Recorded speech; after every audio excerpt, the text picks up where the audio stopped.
Are you feeling stuck in your social work career, wondering if you're even on the right path? You're not alone, and that's why I created the Career Clarity Challenge. In just 5 days, you'll reflect on your values, discover your strengths, create a simple action plan, and learn how to use supervision as a real tool for growth.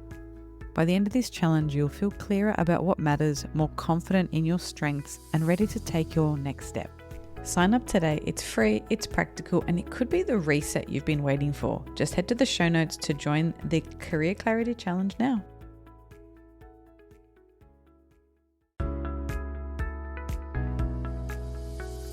Hello and welcome back to this collaboration between the Inside Social Work podcast, hosted by me, Marie Vakakis, and the Becoming an AMHSW, the podcast, hosted by me, Ashton Hayes. We have been talking this week about money, and today we want to talk about money stories. And money stories are these myths, misconceptions, beliefs that form over our lifetime through our family of origin, big C culture, little c culture, our parents' work ethic, what we hear, what we see, what we absorb. It's all this messaging that sometimes we don't even know is a story. We just think of it as fact. And so Ashton and I want to talk about money stories. So I'll throw it to you. What is a common money story or money myth? Where do we want to take this one? Yeah, I think this is work that I started to do through some coaching that I was doing a few years ago. And it really opened my eyes to some of the things that I certainly heard growing up that I didn't even realize I had absorbed, and which were really impacting on the way that I spent money, on the way that I thought of money. And it was actually a pretty big deal when I started to work through the stories and the blocks that I was experiencing. And I think one of them for me, I'm Generation X, so I'm on this cusp of the idea of you get a job in the public service and you work there until you're 55 or 60 and then you retire with a gold watch and a nice little pension. And I remember hearing that that is the way that you had worth. To work hard didn't really matter if you had any kind of career satisfaction. That wasn't really something.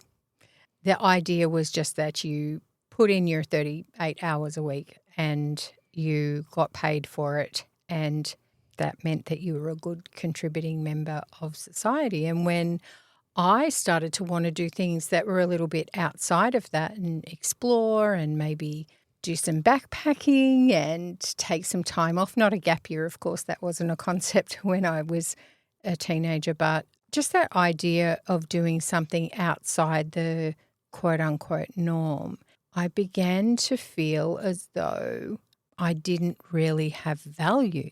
My work didn't have value. And that really stuck with me for a very long time. And it was impactful when I went into private practice because it made me feel like I needed to see as many clients as I possibly could a week to be seen as valuable. So what are some of if you could distill that into a message or a belief, what was it? I think the belief was work really hard, then fall down. So the idea of burnout wasn't a thing. You just kept working until you dropped, and you were allowed to drop when you were around 60. The belief was that money had to be earned, and the way to earn it was to work hard. Work really hard. And when I say work hard, I don't mean go in and do a good job and go home, but work hard in that if you felt kind of yuck at the end of the week, that proved that you'd worked hard. So there was an inherent worth, almost like a martyrdom in a way. Yeah. That comes from family of origin for you? Family of origin, and I think it was the time as well that I grew up in. The Gen Xers were the generation after the boomers, right? So the idea was that we had to be self-sufficient. We just had to get out there and engage in the hard slog. And I think for many of us, and this is a very generalised statement, creativity wasn't really encouraged because that wasn't seen as something that you could earn money in. Was it a bit of a badge of honour to have worked hard and come out of it, or be self-made or be determined? Like, were there other values that it wasn't just about the money? Did it represent something else? I think it was proof of worth. And proof of worth was to be able to work really, really hard. And you actually weren't supposed to come out unscathed. Part of the badge of honour was that you were scathed, which I don't think is a word, but So it showed tenacity or resilience or grit, or there had to be some Grit. sort of adversity. yeah, grit. I think grit. And so it's interesting that I chose a career that's traditionally known to be underpaid.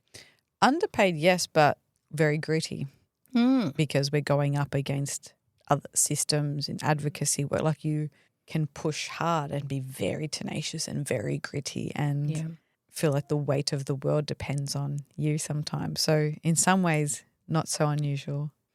I think the other thing also was certainly, when I think about the people I grew up around and think about some of the other messaging I heard, was that wanting more money than you were paid in your 9-to-5 public service job that you worked in for 40 years was distasteful.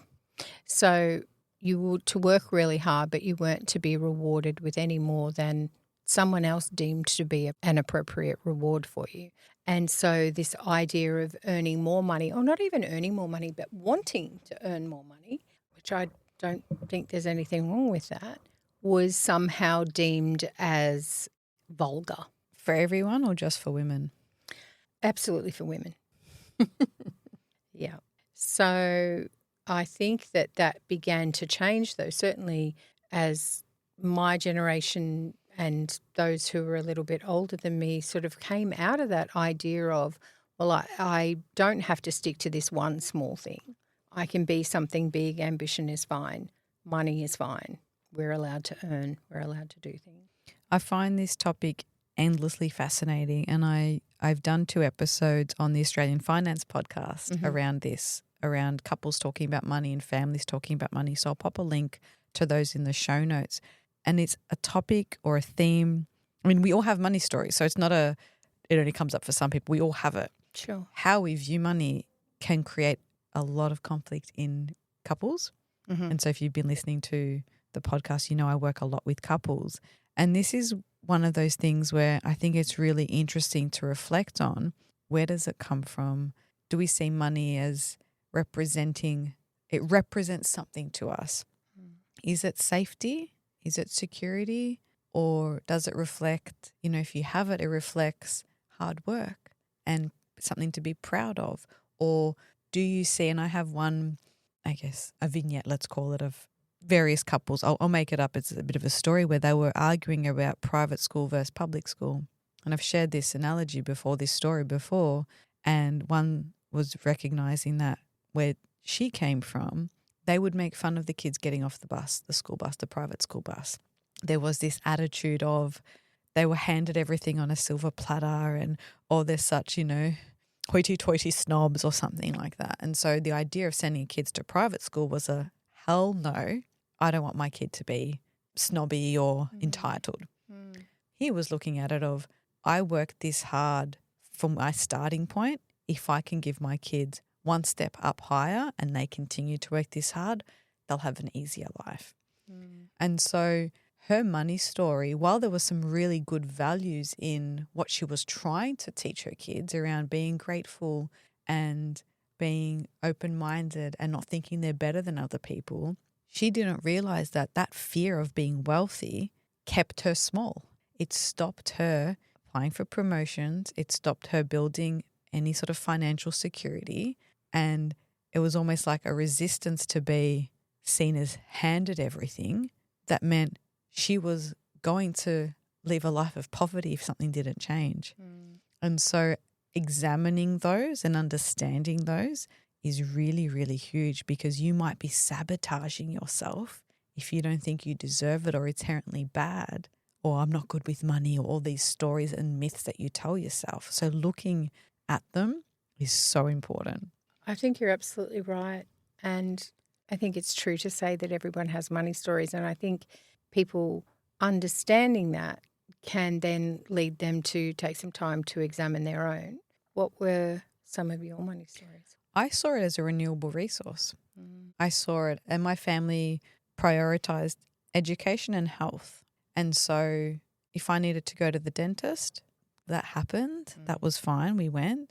If I needed tutoring, I knew that would be available, that we would find the money. If I wanted to buy a pair of Levi jeans, I had to put it on lay-by. So my parents had some very clear priorities, and that has stuck with me to somewhat. So I bargain hunt with clothes, and if I need to go to the dentist, I go. If I need to get my neck adjusted because I've got a migraine, I go to the osteo and I make it work. Right. And so I recognize that I value healthcare and professional development and learning. So I didn't think, oh, that's going to give me a HECS debt. I was like, intentionally, this degree will be helpful. It's what I want to do. I know that that's a investment in my future. So I saw education and healthcare as important, and I saved other ways. But sometimes maybe too much, where I'd be wearing something old and ratty and think, if I Marie Kondoed this, it definitely wouldn't bring me joy. And I feel old and frumpy and it's got a hole in it. So I'm always balancing trying to not be wasteful and environmentally conscious, and upgrading things that I feel comfortable in. And so I saw money as a renewable resource as well. Like if I needed to save up for a trip, I got an extra job. If I needed to work towards something, I was really good at saving, and I had a version of the Barefoot Investor Model. So if anyone hasn't read that, go check it out. It's a really interesting book, but essentially just putting money into different piles as a percentage. And so I had that literally in envelopes. I used to get paid in cash and I'd put money aside for rent, money aside for bills. And I was super frugal and clever, where I would have I used to work at Tandy Electronics for a little while. So I got a staff discount for the Vodafone prepaid SIM card, and then I would also get the fuel voucher, and then I would multiply so many different things. And I was really good at working out the bulk price of something. So I was good at saving. And then it wasn't until probably my 20s I started learning about growing money and investing and educating myself around that. So I was very aware early on that the job I had wasn't going to pay lots. So I had to learn how to manage what I had so I could do the things I wanted to do. And for me, that was travel. Every year I would travel, and I made some very intentional savings decisions.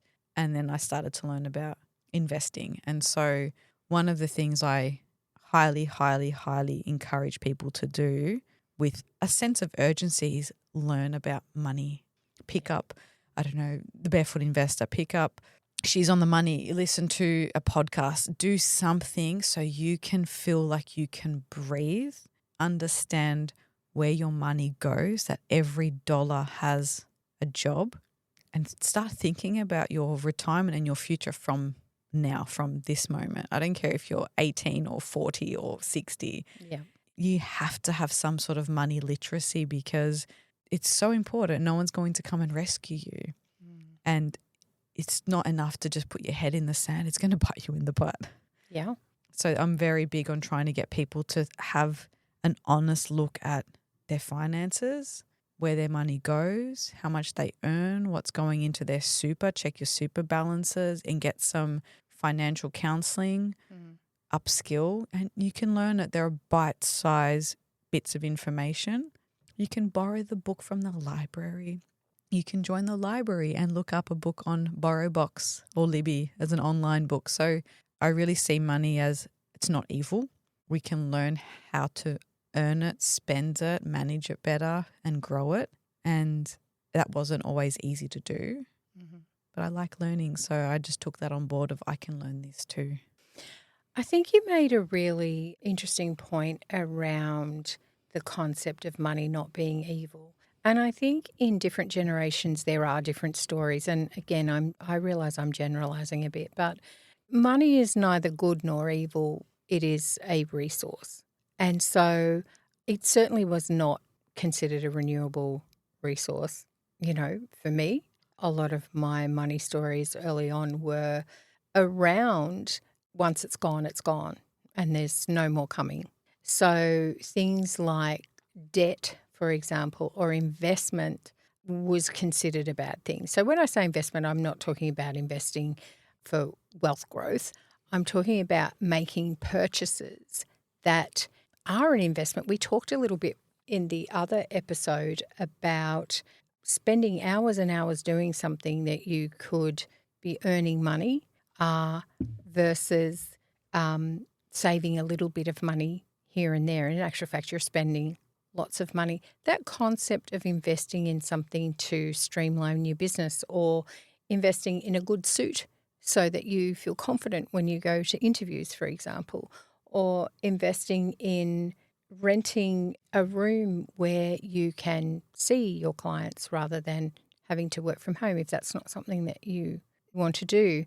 Investment is about building wealth, is about growth, is about doing something that will have a positive outcome for you, as opposed to the idea of I'm wasting money, I'm spending money. And that's a money story itself. Mm-hmm.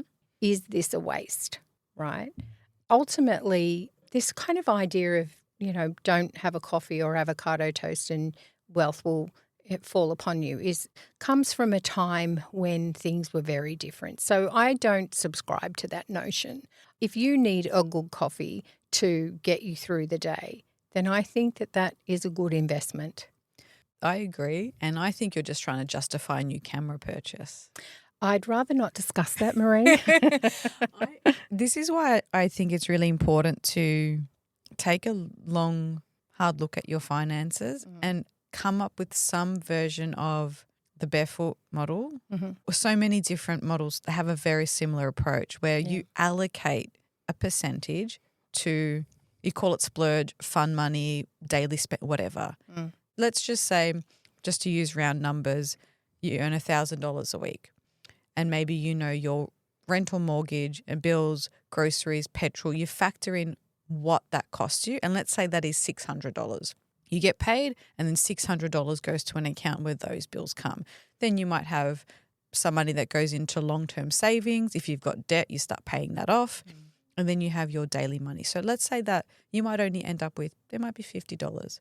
What you spend that $50 on, knock yourself out. Yeah. I think in terms of the money psychology, and even if you're in private practice, even check out the book Profit First, because that talks about the same concept of we eat what's on our plate, so we spend what we've got. So splitting up things into multiple bank accounts is really, really helpful. But let's say that $50 spending, that can be avocado on toast, or you might save it for a month and buy a pair of jeans that you want.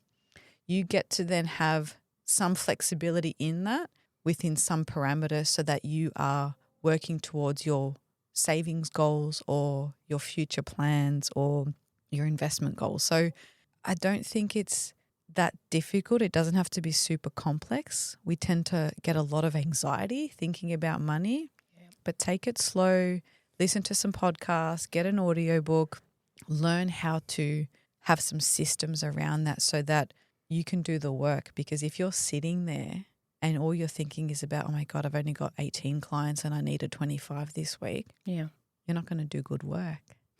That's exactly right. And I think that before even you get to a point where you can start splitting up your money into metaphorical envelopes, and certainly I'm in an age group where we certainly did the envelope thing, and there are actually little businesses online that we can support by purchasing. They have it sort of looks like a little diary, and it has money envelopes in it and it has savings goals in it. And it's a little bit old school. I have one. I think it's a great idea.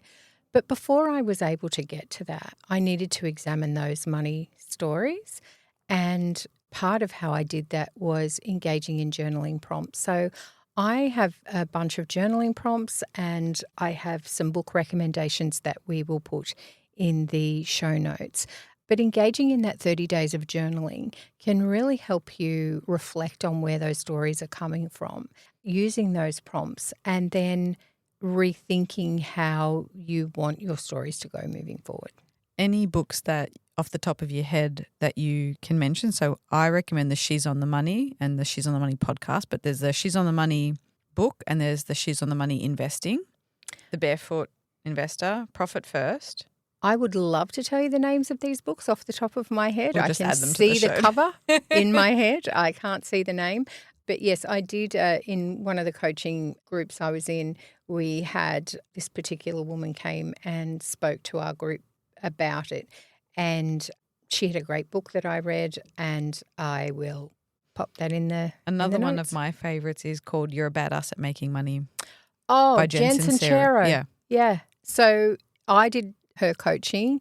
Her Badass series, or Badass if you're American, Which I'm not, so badass. Can't cope with that. If you're looking for some really great, straightforward information, I love Jen Sincero. She has audiobooks and she is now on TikTok. So I can highly recommend her. She's very straightforward, tells it like it is, and I really have benefit out of her stuff as well. Yep. My other tip would be talk about it with friends. The biggest growths I've made is by talking about this with other friends. I had a gorgeous friend in high school who was studying accounting or business management, something like that. In high school, it was a really interesting, and I learned a lot from her. So she got me onto ING accounts right back when. And, yes. you know, we talked about savings and then the automatic roundup. And I had another friend teach me about what was then called Acorns, but now it's something else. And it rounded things up and invested them. And so having conversations with people about savings or wealth creation or interest rates, you know, some of that stuff, like it might be awkward, but God, it helps because you can talk about it with people that are at a similar level to you. Yeah. And it starts to bust some of that. And if you've got a partner, definitely check out the episodes that I talked to on the Australian Finance Podcast with Owen and Kate around those as well, because there'll be some really good tips around money stories with couples. Great. That's it for this episode on money stories. And tomorrow we're going to just do a bit of a debrief and a bit of a reflection on this week's money stories and money conversations. And like always, if you have a question that you want answered or you want us to do another collaboration on or something for Ashton's podcast or mine, let us know. We'd love to do a mailbag episode. Thanks for listening. Bye from now. Bye. Are you feeling stuck in your social work career, wondering if you're even on the right path?